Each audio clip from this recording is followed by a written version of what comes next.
नमस्कार. आजच्या व्हिडिओमध्ये आपल्याला बघायचं आहे इयत्ता 10वी गणित भाग 2 त्याच्यामधलं सराव संच 7.3 मधला प्रश्न क्रमांक 4. काय दिलं आहे? वर्तुळाची त्रिज्या 10 सेंटीमीटर आहे. ओके, वर्तुळाची त्रिज्या म्हणजे R 10 सेंटीमीटर आहे. त्याच्या एका वर्तुळ पाकळीचे क्षेत्रफळ 100 चौरस सेंटीमीटर आहे. ओके, तर तिच्या संगत विशाल वर्तुळ पाकळीचे क्षेत्रफळ काढा. इथं काय विशाल वर्तुळ पाकळीचे क्षेत्रफळ काढायचे आहे आपल्याला. म्हणजे हे कुठल्या वर्तुळ पाकळीचे क्षेत्रफळ असणार आहे? लघु वर्तुळ पाकळी.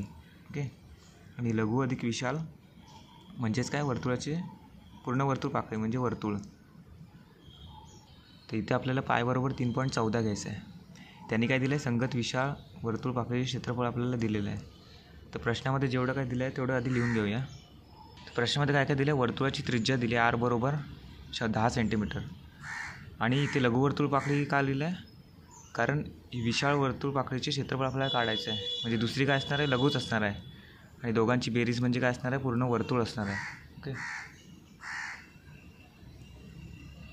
म्हणून काय लिहिलं आहे आपण? लघु वर्तुळ पाकळीचे क्षेत्रफळ बरोबर 100 चौरस सेंटीमीटर. आणि पाय बरोबर किती लिहिलं आहे? 3.14. ओके, एवढंच प्रश्नामध्ये दिलं आहे. आता आपण काय करूया? वर्तुळाचे क्षेत्रफळ पहिलं काढूया. त्याचं सूत्र लागेल आपल्याला. काय आहे वर्तुळाचे क्षेत्रफळ सूत्र?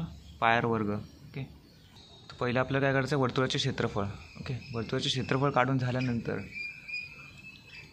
विशाल वर्तुळ पाकळीचे क्षेत्रफळ बरोबर वर्तुळाच्या क्षेत्रफळामधून लघु वर्तुळ पाकळीचे क्षेत्रफळ वजा केलं की विशाल वर्तुळ पाकळीचं क्षेत्रफळ आपल्याला मिळेल. त्याच्यामुळे आपण वर्तुळाचे क्षेत्रफळ काढतो आहे. ओके, तर पायची किंमत किती घ्यायची आहे? 3.14 गुणिले R काय? 10 सेंटीमीटर म्हणजे त्याचा वर्ग. ओके, 3.14 गुणिले 10चा वर्ग किती? 100. 100 गुणिले 3.14 म्हणजे 314 चौरस सेंटीमीटर. ओके, आता आपण विशाल वर्तुळ पाकळीचे क्षेत्रफळ कसं काढणार? मगाशी तुम्हाला सांगितलं विशाल वर्तुळ पाकळीचे क्षेत्रफळ बरोबर. ओके, ही काय? तर विशाल वर्तुळ पाकळी आहे. नाही, ही विशाल वर्तुळ पाकळी आहे. आता हे वर्तुळाचे क्षेत्रफळ मधून हे लघु वर्तुळ पाकळीचे क्षेत्रफळ वजा केलं की काय होणार आहे? विशाल वर्तुळ पाकळीचे क्षेत्रफळ.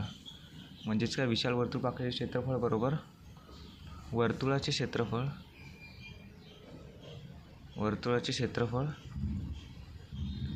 वजा लघु वर्तुळ पाकळीचे क्षेत्रफळ.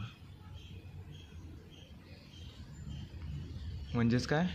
विशाल वर्तुळ पाकळीचे क्षेत्रफळ आपल्याला मिळेल. क्षेत्रफळ बरोबर. ओके, तर वर्तुळाचे क्षेत्रफळ किती काढलं? 314 चौरस सेंटीमीटर. त्याच्यानंतर लघु वर्तुळ पाकळीचे क्षेत्रफळ आपल्याला प्रश्नामध्ये दिलं आहे. किती आहे ते? 100 चौरस सेंटीमीटर. वजावकी किती येते? 214 सेंटीमीटर चौरस सेंटीमीटर. हे काय आहे? विशाल वर्तुळ पाकळीचे क्षेत्रफळ. ओके, धन्यवाद.